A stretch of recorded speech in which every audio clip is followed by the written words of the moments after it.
Hi, I'm Zach, and this is going to be the first video in a series of videos for beginners in robotic automation. And you're watching Botshit Crazy. Now, like I said, this is intended to be part one in a series of videos for people that are kind of new to robotic automation. And that doesn't just mean that they're new to programming robots or, sitting down with how robots work and everything. More what it means in this particular video is that they're new to the purchasing of robotic systems, because that can be a confusing process. I've actually worked on both sides of that aisle, where I was actually a robotics integrator, and now I work for a robot OEM. And I know from experience, talking to a lot of people, especially newer people in robotics or smaller companies, even medium-sized companies that just haven't started their kind of road down the automation, lane or started down with robotics, that this is a confusing topic for them. They're not sure how this whole hierarchy and structure works. Who's the guy that installs the robot? Is that the robot manufacturer? What's their role?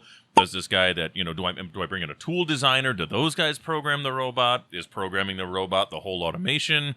I'm going to get to all that, and I'm going to make it a lot easier for you to walk down that road and know what to expect by the time we're all done here. So for starters, what is a robot OEM? A robot OEM is a name brand manufacturer of robots. Our job is just to design and build robots and provide them to the marketplace. Now, being that there's a lot that goes into actually building a good robot, there's a lot of mechanical engineering, electronics engineering, just to handle the kinematics alone in the controller, that is an undertaking. It's a big deal. And so, because so much rides on that robot being fast, precise, repeatable, and among all those things, it has to have endurance and longevity, you kind of want your robot OEM focused on that specifically, okay? So robot OEMs, they just make the robots. They don't build systems, at least not typically. If there's somebody out there doing that, it can be done in rare cases or for really, really big customers, maybe in really complex processes, but as a general rule, 95 to 99% of the time, you're not going to see a robot OEM installing, building, designing systems. Now, this can get confusing for people because especially when they go to trade shows and stuff, you'll see a lot of these big names, and they'll have big booths, they'll have a lot of robots running, and they'll have them running in specific cells, doing all these cool things.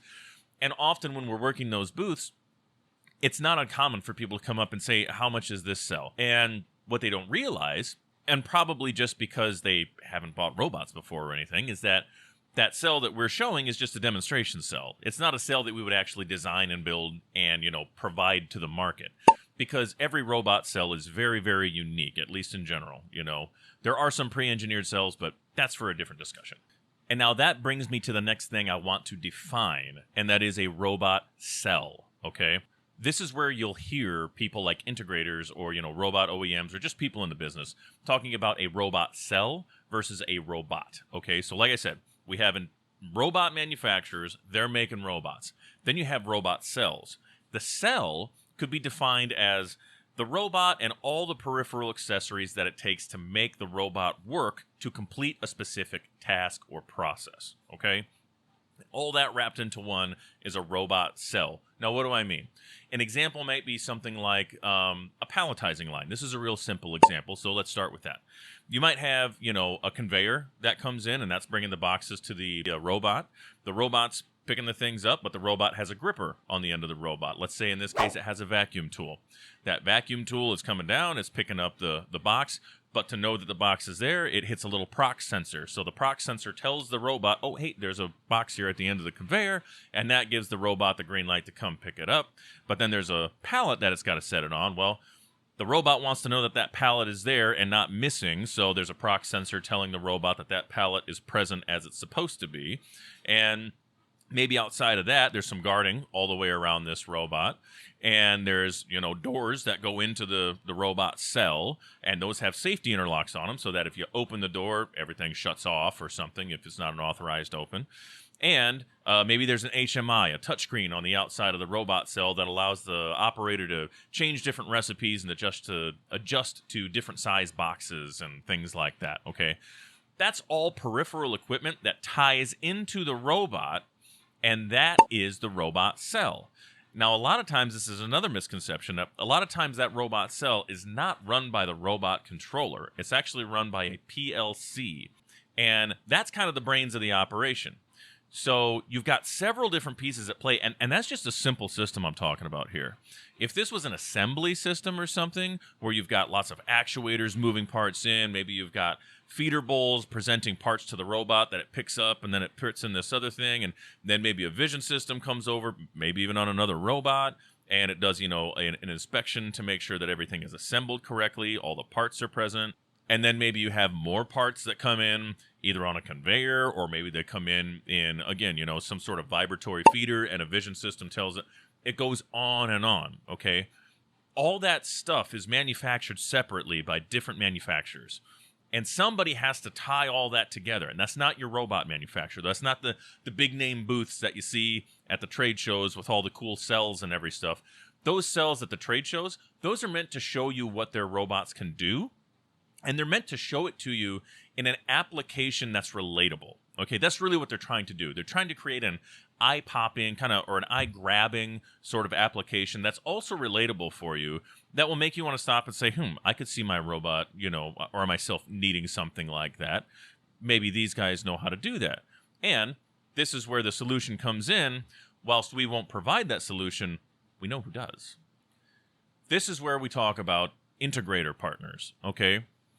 Now, integrator partners, or integrators, are skilled companies that have a variety of, disciplines on their staff. It could be mechanical engineering. They'll have electrical engineers. They'll have, builders. They may have electrical contractors and fabricators and all this stuff. And what these people's jobs are, I forgot an important one, programmers, duh.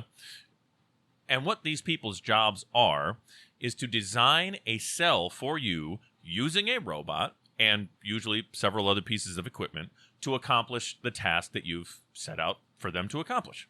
Whether that's assembly, welding, maybe it's just material handling like palletizing, maybe it's machine tending, something fairly straightforward, dispensing application where, you're gluing around a windshield, or maybe just around a barrel top. It could be really simple, could be really complex. These people have the staff that carry the necessary skills in order to design, engineer, and build that system for you. Now, that doesn't mean that all these companies necessarily are so big that they have all these talented people on staff. So I've seen, 1- and 2-man bands of integrators that are out there that sub a lot of that stuff out. They'll come up with the general concept and the design, and then they'll sub out the engineering and, some of the electrical build and things like that to an electrical panel shop that builds a lot of panels, or maybe a mechanical engineer if they need some help with the end-of-arm tool and things like that, okay? So it's not uncommon for, 1- or 2-man band, like I said, to be able to do all this stuff. They just sub that part of the work out, and just like a general contractor, It's actually a really good kind of relationship to sort of play off of.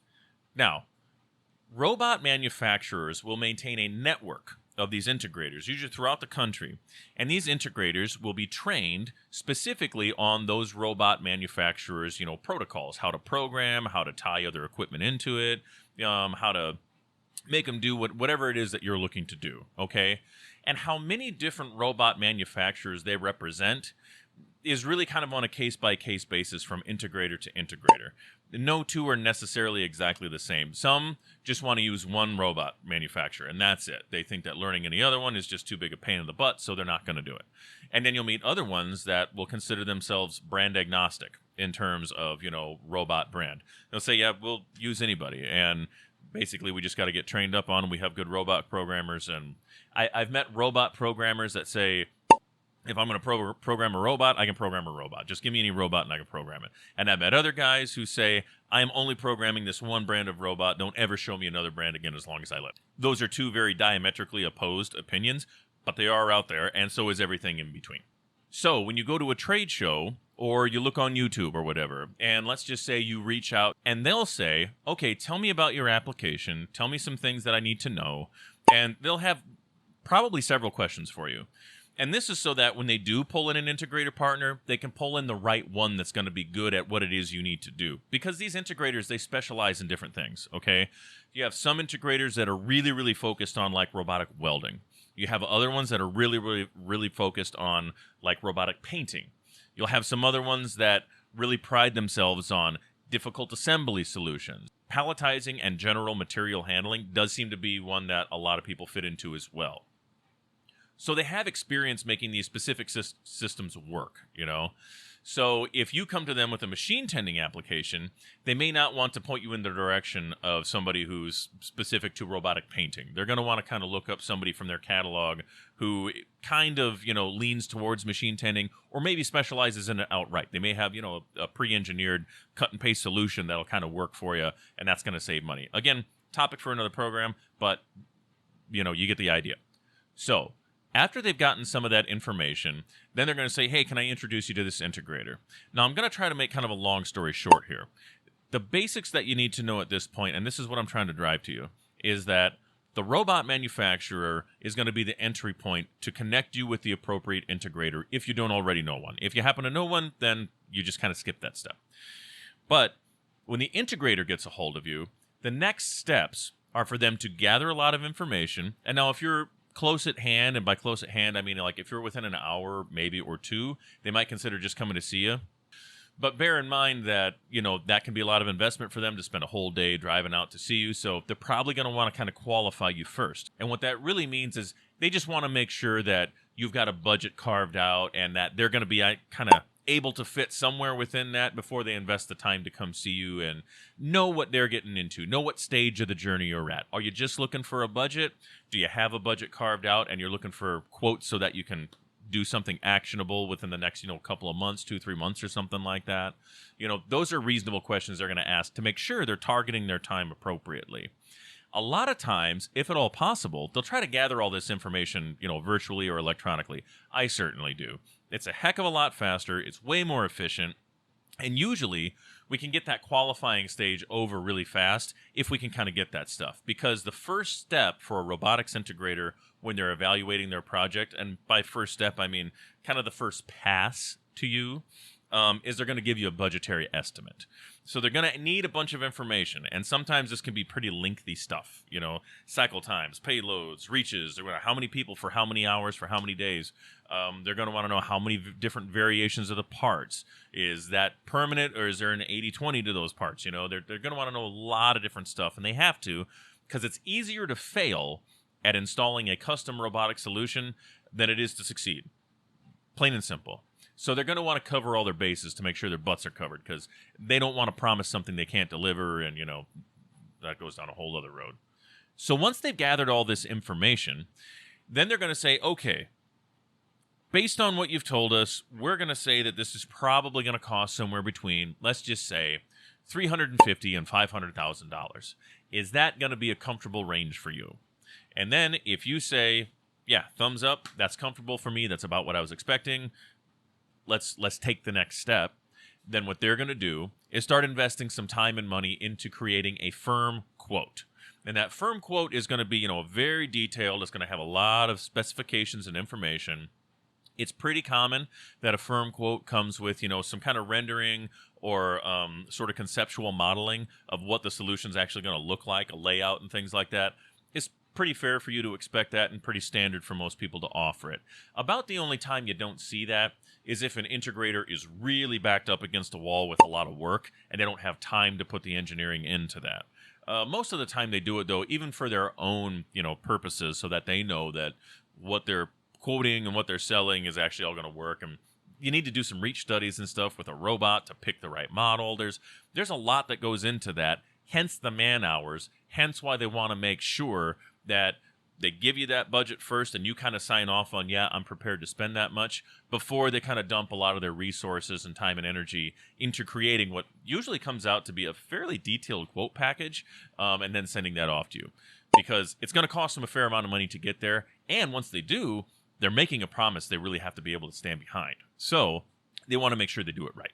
Now, once that's done, you can action on that quote however you like, and there's usually revisions. I mean, these guys, any good integrator, any integrator worth their salt, they know that that first quote that they, give to you it's coming back. It's coming back with questions, and it's coming back with, okay, now that we saw this, we kind of want to add this, or what if we took this part out, or, this makes us think, oh, well, maybe we could make this other thing part of this system, and it'll kind of do this, it'll grow and it'll shrink back, and maybe it'll grow again and shrink back, and you don't know for sure where it's going to end, usually somewhere in the middle, and that's going to be the final system if you choose to do anything with it.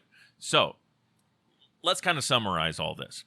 You've got robot manufacturers. They make robots. That is all. They do not install and, build cells and everything.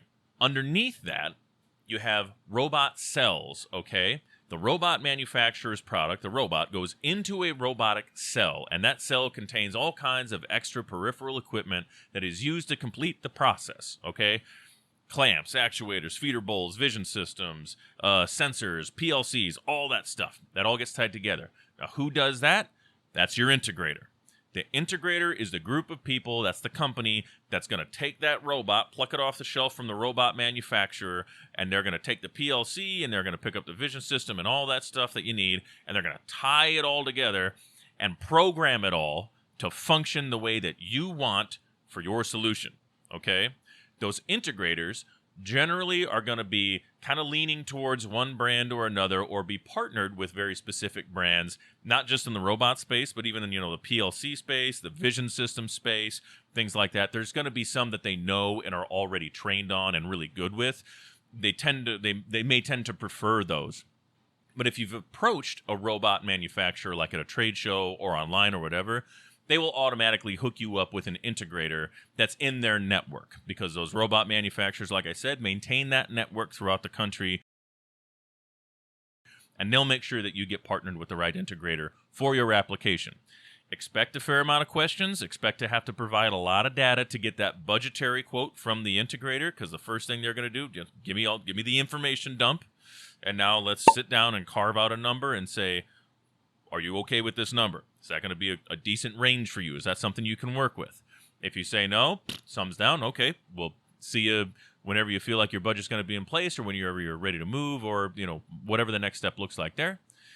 If you say, yeah, thumbs up, that's good to go, they're going to say, all right, we're going to go get you a firm quote. We'll bring that back to you, and then do whatever you're going to do. That's basically how the purchasing structure works, and kind of the relationship between the robot manufacturers and integrators work throughout the kind of industry. And like I said, for a lot of people, that's going to be really rudimentary, really elementary. But since I see a lot of people who aren't really aware that that's kind of the relationship and structure of how things flow, I thought it was important to kind of share some of that knowledge with folks. That way, you can be more effective when you go out and you're talking about, quoting out systems and getting robots in your facility. I appreciate you joining me. I know that might be a little bit of a long one, and this is more along a PSA style than it is super entertaining. Some of this stuff might get a little bit dry, but it's good information for you, I promise, and you're going to be really glad that you have it. I'm glad that you joined me. We will see you next time on Bot Shit Crazy.